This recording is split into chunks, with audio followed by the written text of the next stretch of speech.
The champagne glass shattered against the marble floor, crystal shards exploding like frozen stars across Min-jun Park's penthouse. His lieutenant flinched, but Min-jun's hand remained steady, his voice colder than the December wind howling against the windows. I said no Christmas party. No decorations. No celebration. Is that unclear? Sir, the men just thought. The men don't think. I think. And I think anyone who mentions this holiday again will find themselves reconsidering their career choices. Min-jun turned to face the New York skyline, his reflection ghost-like against the glass. At 35, he built an empire from nothing, clawed his way from the streets of Seoul to the apex of the Chongryong syndicate. He didn't get there by indulging in sentiment. His phone buzzed. Another text from his sister in California, probably another guilt trip about spending Christmas alone. He silenced it without reading. We have the meeting at Stella's tonight, his lieutenant, James, reminded him carefully. The deal with the Colombians. Fine. Make sure everyone understands. This is business. Nothing else. For hours later, Min-jun walked into Stella's with 3 of his men and immediately regretted the choice of venue. The restaurant was drowning in Christmas, garland wrapped around every column, lights twinkling like aggressive fireflies, and that insufferable jazz version of Jingle Bells poisoning the air. Red and green napkins, candy canes at the host's stand, a wreath so large it looked like it might swallow the door. His jaw clenched. Who chose this place? Best private room in Harlem, boss. Neutral territory. Min-jun was about to turn around and leave when she appeared. The woman moved through the crowded restaurant like she owned it, though clearly she was staff. Her natural hair was pulled back in an elegant bun, her white shirt crisp despite the chaos of the dinner rush, and her eyes, warm brown and startlingly direct, met his without fear or calculation. Just professional courtesy. Good evening, gentlemen. I'm Flora. I'll be taking care of your party tonight. Your private room is ready. Her voice had a musical quality, genuine warmth that seemed impossible in a city this cold. Min-jun found himself irritated by it immediately.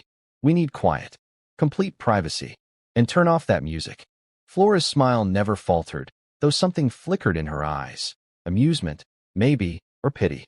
The music is part of our holiday atmosphere, but I can definitely ask my manager about lowering the volume in your section. Right this way, please. She led them through the main dining room, and Min-jun noticed how she touched an elderly woman's shoulder in passing, whispered something that made a crying child giggle, somehow moved through the crowd, without bumping a single person despite carrying menus and balancing her notepad. It was like watching someone dance through chaos.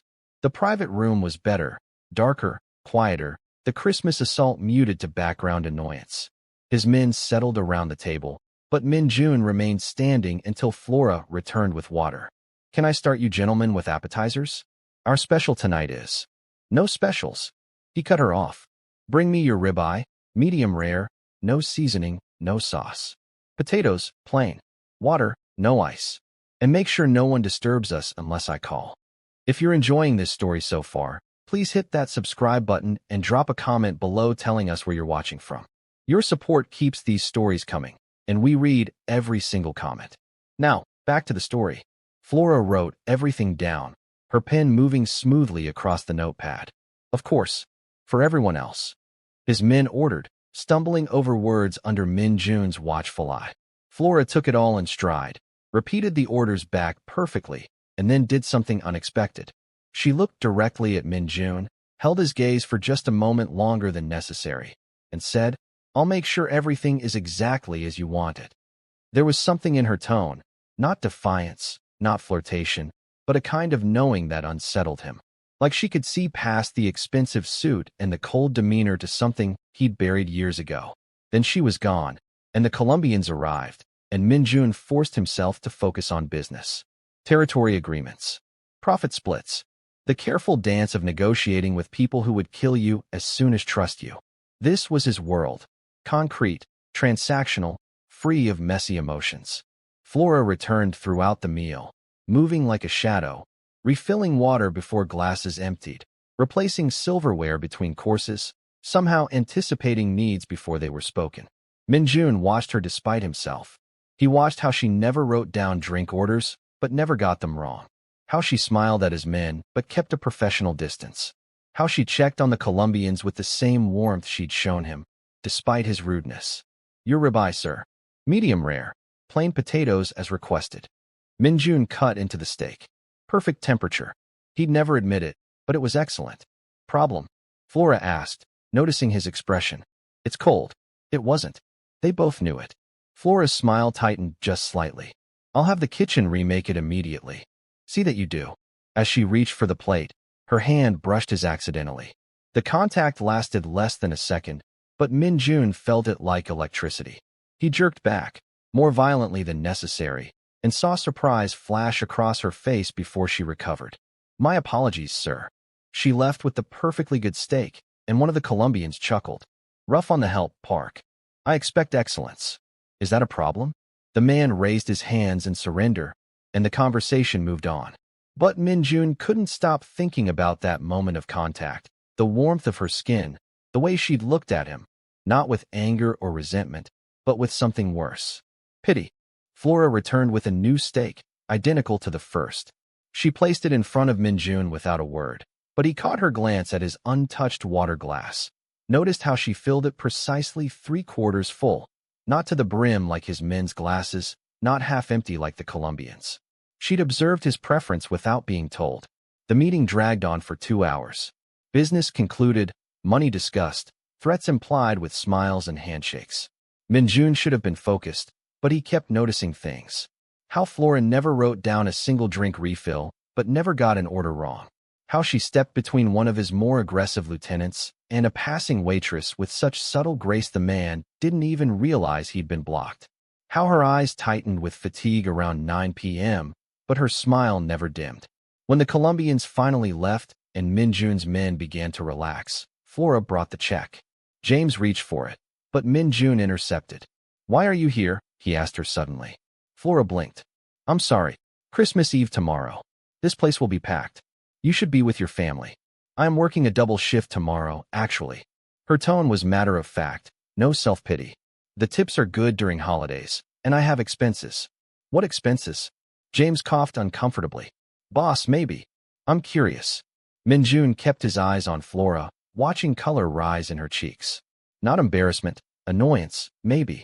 Good. He preferred anger to pity.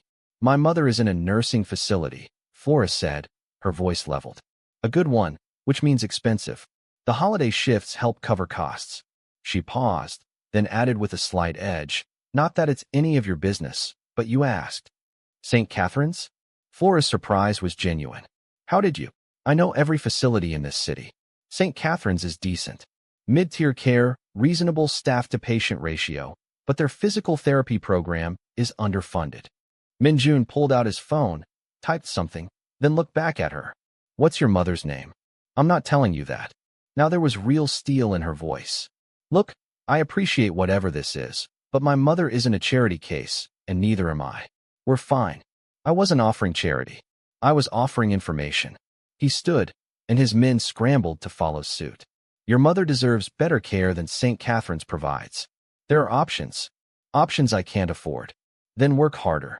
The words came out harsher than he'd intended, and he saw Flora's face transform, not with hurt, but with a fierce pride that reminded him uncomfortably of his grandmother. I work 2 jobs, Mr. Park. I'm here 6 days a week, sometimes 7. I pick up every extra shift, every holiday, every late night. I haven't had a day off in 3 months. So please don't tell me to work harder when you have no idea what hard work actually looks like. The private room went silent. His men stared at the floor, at the walls, anywhere but at the woman who'd just dressed down their boss. The woman who was probably about to lose her job, if not worse. Min-jun studied her, really looked at her for the first time. He saw the exhaustion beneath the professionalism, the calluses on her hands from carrying heavy trays, the slight tremor in her fingers that spoke of too much caffeine and too little sleep. He saw someone who fought every day just to keep her head above water, who smiled through pain because the alternative was drowning. He saw himself at 18, newly orphaned, working 3 jobs to pay for his grandmother's medication. You're right, he said quietly. I apologize. Flora's eyes widened. His men looked like he'd spoken in Martian. I was rude. The steak was perfect the first time. You've provided excellent service despite my behavior. He pulled out his wallet. withdrew 5 $100 bills, and placed them on the table. "For your trouble." "Sir, that's too much. It's Christmas Eve tomorrow. Consider it a holiday bonus." He moved toward the door, then paused. "And Flora? Your mother is lucky to have you." He left before she could respond, before he could see her reaction, before he could do something even more out of character like ask her last name or offer to actually help or admit that she'd gotten under his skin in a way no one had in years. Outside, James finally found his voice. "Boss, what was that?" "What was what?" "You apologized." "You never apologize." "Don't be ridiculous." Min-jun climbed into the back of his car, but his hand was shaking slightly. "I was simply correcting a misunderstanding. You gave her $500. The service was adequate. You asked about her mother." "Enough." Min-jun's voice cracked like a whip, and James wisely shut up. But as the car pulled away from Stella's, Min-jun found himself looking back at the restaurant, at the warm lights spilling from its windows, at the Christmas decorations he'd hated just hours ago, at the woman inside who'd looked at him like he was human. That night, Min-jun couldn't sleep. He stood at his window, looking out at the city draped in holiday lights, and for the first time in 17 years, he thought about his grandmother. About the last Christmas they'd spent together, before the cancer took her at night on the same Christmas day. He remembered how she'd scraped together money for a small tree and a single gift, a book of Korean poetry that he still had, that he'd never been able to open without feeling like his chest was being crushed. He'd buried her on December 26th, and he'd buried Christmas with her. But tonight, something had shifted. Some crack in the armor he'd spent nearly 2 decades building. And it terrified him more than any business rival, any threat, or any violence ever had. Because Min-jun Park only knew how to handle enemies, he had no idea what to do with hope. The next day was Christmas Eve, and Min-jun told himself he had work. Contracts to review, calls to make, money to move through various accounts. He told himself he had no reason to return to Stella's.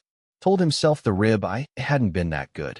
Told himself he wasn't curious about whether Flora would actually work that double shift or whether she'd been exaggerating. At 6 p.m., he found himself in the back of his car, giving his driver an address in Harlem. "Boss." James sounded concerned. "Are we going back to that restaurant?" "I want another steak. There are 10 steakhouses closer to." "Did I ask for your opinion?" Min-jun shut him up. By the time they got to Stella's, it was transformed. If it had been festive the night before, tonight was an explosion of Christmas joy that made Min-jun's teeth hurt. Every table was packed, every seat filled with families and couples and groups of friends laughing too loud and wearing ridiculous sweaters. A children's choir sang in the corner, their voices pure and slightly off-key. The scent of cinnamon and roasted meat and something sweet hung thick in the air. Min-jun hated it immediately, hated how it made his throat tight, and hated how it reminded him of everything he'd lost. "Sir, we're completely booked," the hostess said apologetically. "If you'd like to wait, we might have something in an hour, maybe 2. I'll wait at the bar." He squeezed between a couple arguing about whether to order dessert and a group of college kids doing shots, found a corner stool, and sat down with his phone.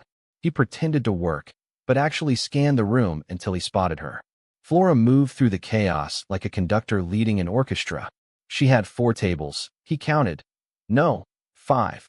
In her section, and she somehow kept them all happy. Brought food, cleared plates, refilled drinks, calmed a crying baby, helped an elderly man with the menu, all while maintaining that impossible smile.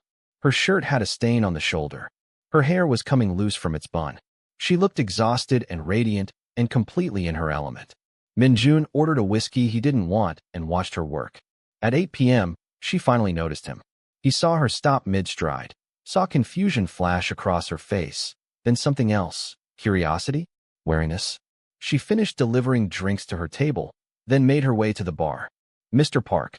She leaned against the bar, and he could see the fatigue in every line of her body. "Back for the steak?" The steak was acceptable. High praise. There was amusement in her voice now, that knowing quality that unsettled him. "Unfortunately, we're completely booked. I'm not sure when. I can wait." Flora studied him, and he had the uncomfortable feeling she was seeing far more than he wanted to show. "Why are you really here?" "I told you. The steak." "Right. And I'm working doubles because I love the festive atmosphere." She shook her head, but she was almost smiling. Look, I'm slammed tonight. If you really want to wait, I'll try to squeeze you in somewhere, but it's going to be a while. I'm patient. Clearly. She pushed off from the bar and started to leave, then turned back. Thank you. For last night. The tip was too much, but it helped. It really helped. It was nothing. It was rent. She said it simply, without drama or gratitude that demanded acknowledgement. Just fact. So thank you. Then she was gone, pulled back into the chaos of Christmas Eve service, and Min-jun sat at the bar nursing his whiskey and wondering what the hell he was doing. An hour passed. 2. The restaurant began to empty as families went home to wrap presents and attend midnight services. Flora's section cleared, but she kept moving, helping other servers, cleaning tables, refilling salt shakers. Around 10:30, she finally approached him again. I have a table for you. Fair warning, it's by the kitchen. Loud and not romantic. I'm not here for romance. Obviously, she led him to a small two-top near the swinging kitchen doors and handed him a menu. Same order as last night. Yes. And Flora? He caught her wrist gently as she turned to leave and felt her pulse jump under his fingers. Why are you working so hard tonight? Is the money really that important? She pulled her hand back slowly, not angry but deliberate. The money helps. But that's not why I'm here. Then why? Because these people. She gestured at the remaining diners, the families lingering over dessert, the elderly couples holding hands across tables. They're spending Christmas Eve in a restaurant instead of at home. Maybe they don't have homes. Maybe they're alone. Maybe they're like you, and they hate Christmas, but they're here anyway. She smiled, and it was sad and beautiful. So I make sure their night is special, that they feel seen and cared for. That's why I work hard, Mr. Park. Not for tips. For them. That's naive. Maybe. Or maybe it's the point. She left to place his order, and Min-jun sat in his uncomfortable chair by the kitchen doors, listening to dishes clatter and cooks shout and Christmas music play, and felt something in his chest crack a little wider. His steak arrived, perfect again, but he barely tasted it. He was watching Flora at a nearby table, listening to an elderly woman show her pictures of grandchildren. He saw real interest in Flora's face, real joy, as the woman talked about her daughter in Atlanta and her son in Boston and how they couldn't make it home this year, but they'd called, at least. She must be lonely, Min-jun said when Flora came to check on him. Mrs. Suzanne? Probably. But tonight, she's here. And tomorrow, she'll spend Christmas at the church down the street. She has people. Maybe not family, but people. Flora refilled his water. You could have people too, you know, if you let yourself. I have people. I run an organization of over 100 men. That's not the same as having people. She said it gently, without judgment. Those men fear you. Maybe respect you. But do they know you? Do you know them? I don't need them to know me. Everyone needs to be known. She glanced at the clock. We close in an hour. My mom's at St. Catherine's alone tonight. The staff is nice, but it's not the same as family. So I'll finish here, clean up, then go spend an hour with her before she sleeps. She paused, then said something that would change everything. You could come with me. Min-jun's hand froze halfway to his water glass. What? To St. Catherine's. To meet my mom. She loves meeting new people, and she's probably awake watching those terrible Christmas movies she loves. Flora's smile was uncertain now, vulnerable. I know it's weird. I know you're, whatever you are. But you seem lonely, Mr. Park. And it's Christmas Eve. No one should be alone on Christmas Eve. I prefer being alone. I don't believe you. The words hit harder than any punch he'd ever taken.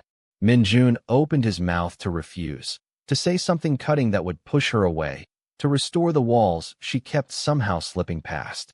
But what came out instead was, what time do you finish? Flora's eyes widened. Midnight. We close at 11, but cleanup takes a while. I'll wait. You'll wait an hour just to meet my mother in a nursing home on Christmas Eve? The steak is good, he said, which made no sense. And I have nothing better to do. Wow. Charming. But she was smiling, and Min-jun felt something unfamiliar warm up in his chest. Okay. Midnight. Don't change your mind. I don't change my mind. We'll see. She walked away, and Min-jun pulled out his phone to text James that he'd find his own way home. He ignored the 3 messages from his sister, ignored the work emails piling up. He sat in a restaurant on Christmas Eve and waited for a woman he barely knew to take him to meet her dying mother, and wondered if this was what going insane felt like. At 11 p.m., the last customers filtered out. At 11:30, the other servers left, waving goodbye to Flora with knowing looks that made her blush. At 11:45, she was counting tips at the bar when 3 men stumbled in through the door. Drunk, aggressive, and obviously looking for trouble. Kitchen's closed, the manager said firmly, moving to intercept them. We open again tomorrow at 11. One of the men shoved him hard. The manager stumbled back against a table, and suddenly the warm restaurant felt very cold. Flora quickly stepped forward. We're closed, she said, her tone firm. Keep quiet. One of the men roared, his voice tearing through the room, sending shivers down Flora's spine. One more word from you, and I'll slap some sense into you real quick. Min-jun sprung to his feet before conscious thought, his body moving with the fluid precision of someone who'd survived countless fights. He crossed the restaurant in 3 strides, placed himself between Flora and the drunk men, and let his face show exactly what he was. Dangerous. The lady said the restaurant is closed, he said quietly. He didn't raise his voice, he didn't even need to. The men were drunk, but not stupid. They saw his stance, his eyes, the cold promise of violence radiating from him like heat from asphalt. They saw the expensive suit that meant money and power. They saw death, barely leashed. We're going, the leader mumbled, and they stumbled back out into the night. The manager stood up shakily. Thank you. God, thank you. If you hadn't been here. Call the police. File a report. Install better locks. Min-jun's voice was clipped, professional, already dismissing the incident. But his heart was racing, adrenaline flooding his system, not from fear, but from fury. They'd threatened Flora. They'd made her flinch, made her step back, made fear flash across her face for just a second. He wanted to follow them outside and break every bone in their hands. Hey. Flora's voice was soft, her hand light on his arm. Hey, it's okay. They're gone. They could have hurt you. But they didn't, because you were here. She was looking at him with something he couldn't name. Maybe gratitude. Yes, but also curiosity. Recognition. You moved like. Have you done that before? Done what? Scared the hell out of someone without even touching them. Min-jun's jaw tightened. I've had practice. I bet. She should have been afraid of him now. Should have realized what he was, what he did, the world he lived in. Should have rescinded her invitation and sent him away. Instead, she squeezed his arm gently. Thank you. Really. You didn't have to do that. Yes, I did. The intensity in his voice made her pause and really stare at him, past the expensive suit and the cold exterior to whatever was underneath. Why? Because no one hurts what's mine, he thought, then was horrified by the thought. She wasn't his. She was a waitress he'd met yesterday, a woman whose last name he didn't ask for, but somehow had to find out. A stranger who'd somehow slipped past every defense he had. Because it was the right thing to do, he said instead. Flora smiled, slow and warm. Maybe you're not as cold as you pretend to be, Mr. Park. Min-jun. What? She asked, confused. My name. It's Min-jun. He'd never offered it to anyone outside his organization. Never wanted anyone to use it, to make him human instead of a title. You can call me Min-jun. Min-jun, she repeated, testing it out.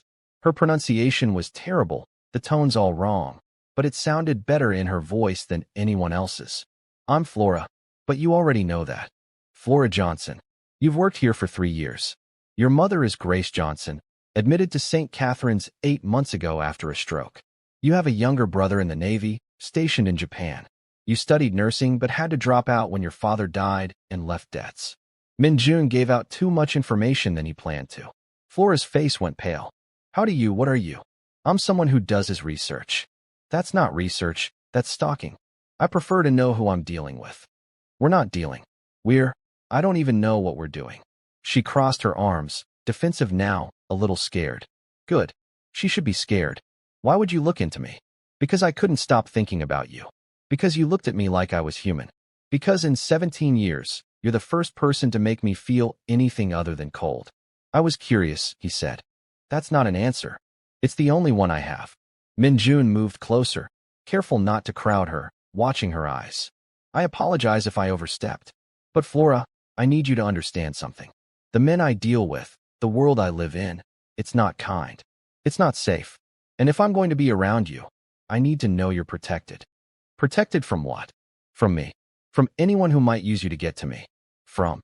He stopped, realizing how insane he sounded. They met just yesterday. She'd served him a steak. This was crazy. But Flora's face had softened. You think spending time with me puts me in danger? Everything I touch turns dangerous. That's dramatic. That's reality. He stated clearly. She studied him for a long moment, then made a decision he saw across her face like the sunrise. Okay, here's what we're going to do. We're going to go see my mother like I invited you to. We're going to have a normal conversation with a nice woman who's in a nursing home. And you're going to tell me exactly what you do and why you're so convinced you're dangerous. Then I'll decide if I want you around.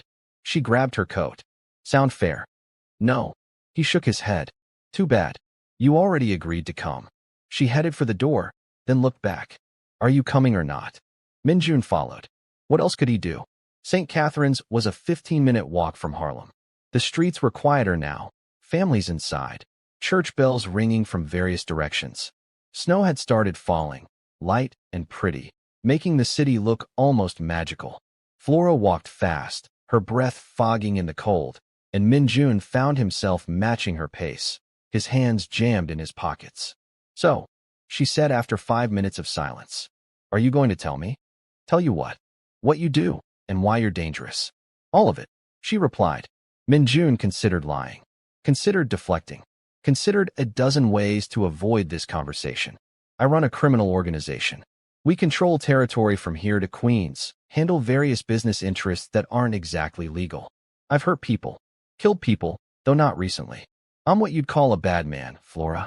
She didn't flinch, didn't gasp or pull away or look at him with horror. She just kept walking. Okay. I mean, I kind of figured. She glanced at him. The way you moved earlier. The suit that probably costs more than my salary for 6 months. The fact that you knew everything about me after one conversation. Plus, you have that whole, I'm dangerous, fear me vibe going on. And that doesn't bother you? Should it? She turned a corner, heading toward a building with a lit-up sign reading St. Catherine's. Look, Min-jun, I've worked in Harlem for 3 years. I know people.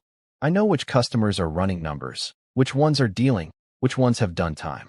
I know who's connected and who's just pretending. And you know what? Most of them are just people. They've got reasons for what they do. They've got families and problems and dreams. She stopped at the entrance, looked up at him. You scared those men tonight without touching them. You could have hurt them, maybe killed them, and I think part of you wanted to. But you didn't. You sent them away. So yeah, you're probably dangerous. But you're also here, on Christmas Eve, about to meet my mother. So maybe you're not as bad as you think. I'm worse. I doubt that. She pulled open the door. Come on. Mom's probably still awake. And if she sees me with a handsome man, I'll never hear the end of it. You think I'm handsome? Don't let it get to your head. They stepped into St. Catherine's, and Min-jun's professional assessment kicked in automatically. The lobby was clean but worn, the decorations cheap but cheerful. A bored security guard waved them through. The hall smelled like antiseptic and overcooked vegetables and something floral, probably from attempts to mask the other smells. A few nurses worked the late shift, and one called out a greeting to Flora. Hey girl, happy Christmas Eve. Your mom's up, watching those movies again. Thanks, Jennifer. This is my friend Min-jun. Friend, huh? Jennifer winked. Nice to meet you, Min-jun. Room 237, same as always. They walked down the hallway, past rooms with sleeping residents and flickering TVs, past a common room where a few people sat watching It's a Wonderful Life, past signs cheerfully reminding everyone about activities and meal times and visiting hours. Min-jun hated it. He hated the institutional feel, the sense of people waiting to die, the cheerfulness that felt forced and hollow. It reminded him too much of the charity hospital where his grandmother had spent her last days. Machines beeping and nurses with sympathetic eyes and nothing anyone could do except wait. Here.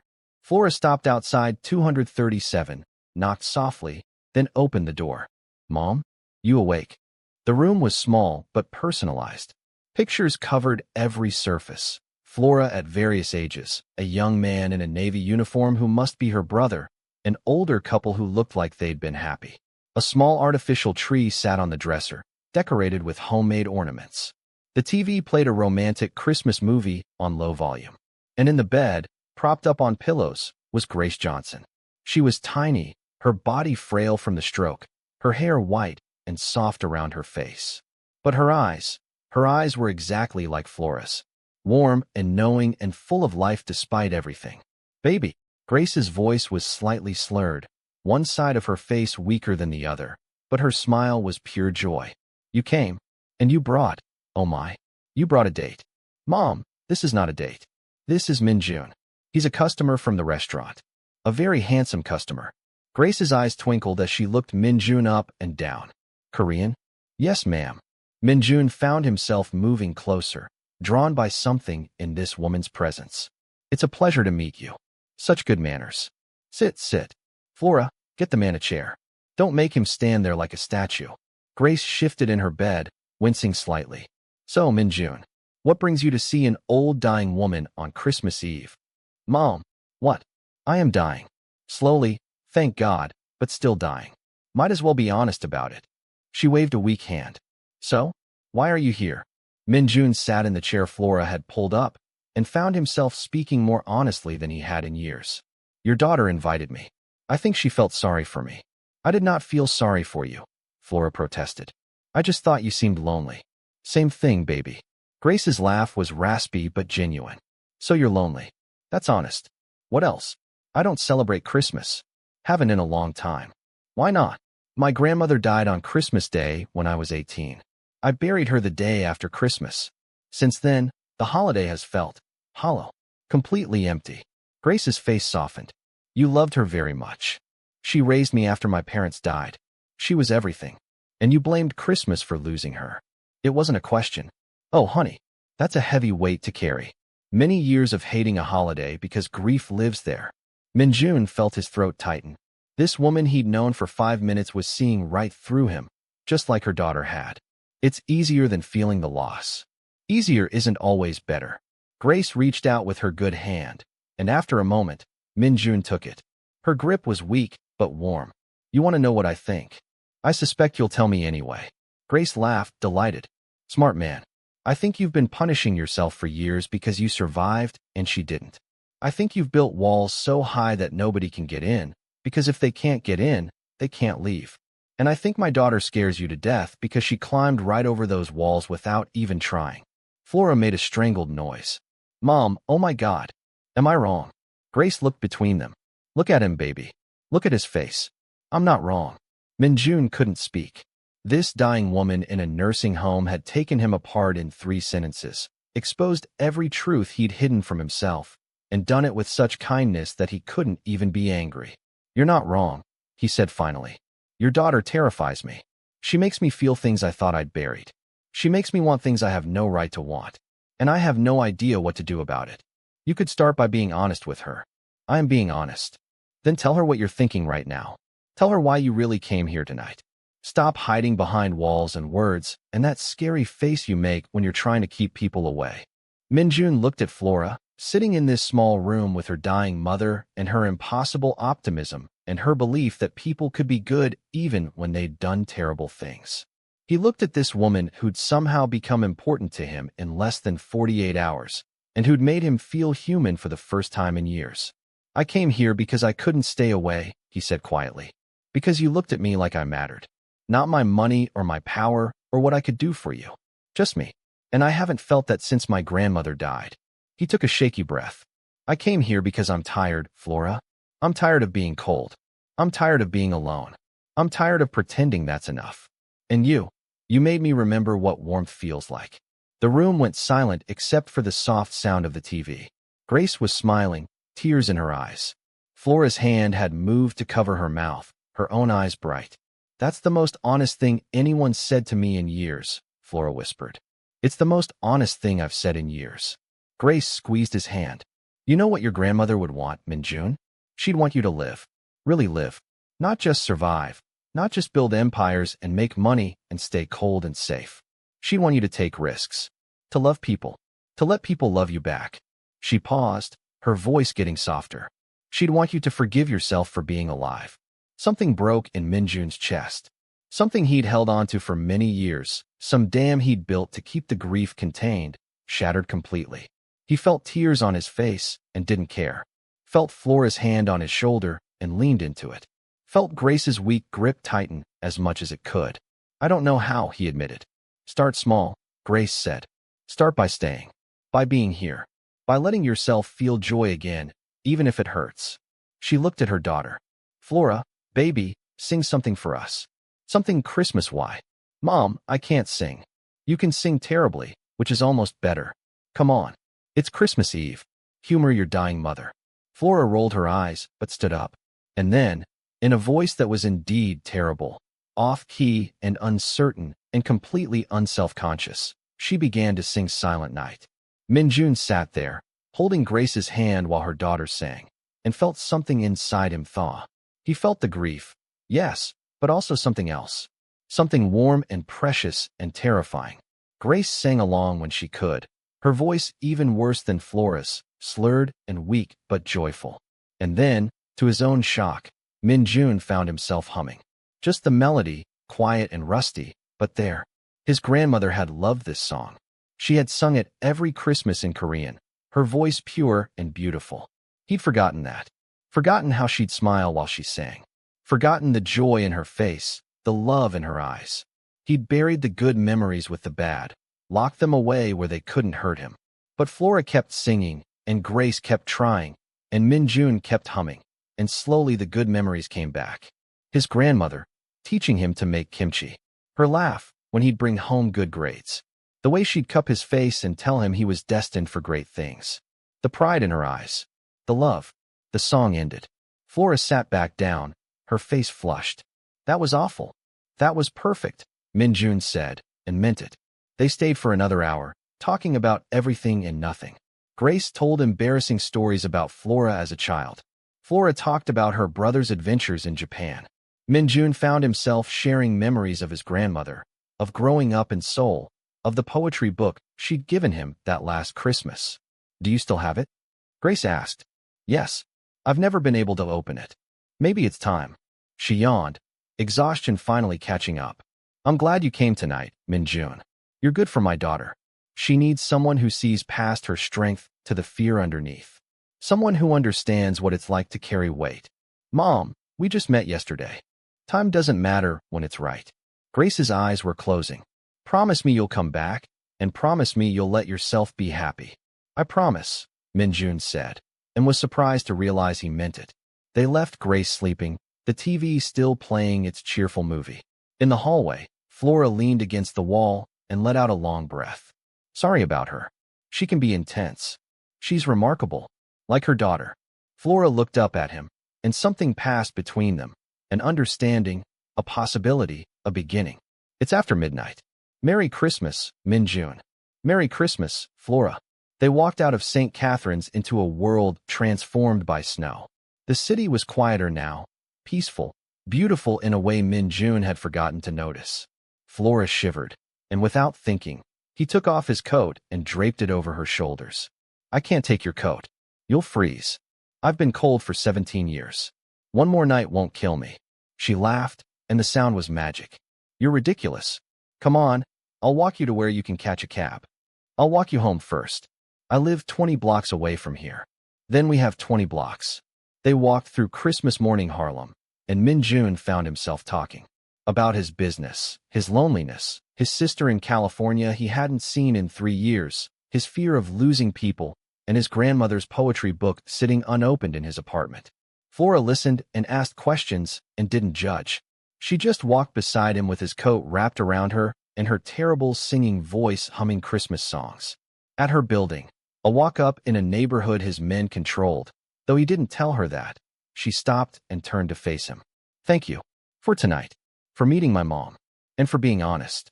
Thank you for inviting me. For seeing me. Min-jun hesitated, then made a decision. Can I see you again? Not as a customer.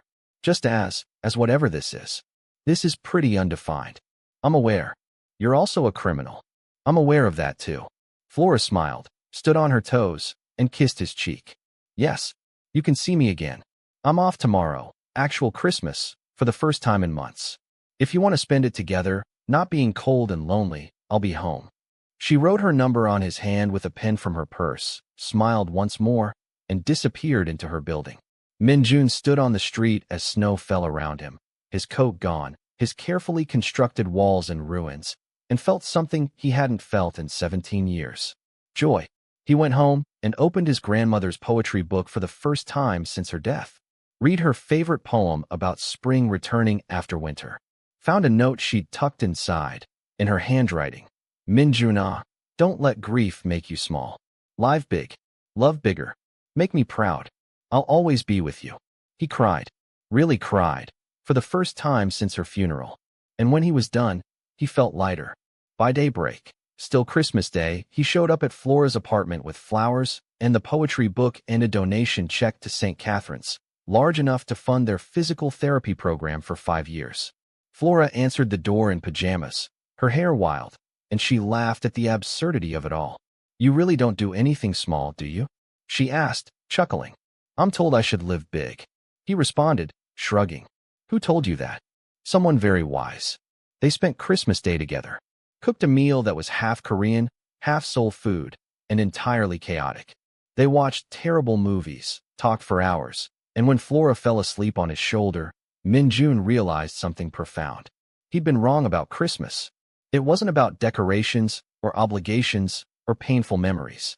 It was about this, about connection, about choosing warmth over cold, about letting people in even when it terrified you, about finding family in unexpected places and love in unlikely moments, about a waitress who'd looked at a broken man and seen someone worth saving. 6 months later, Grace Johnson passed away peacefully in her sleep, with Flora and Min-jun holding her hands.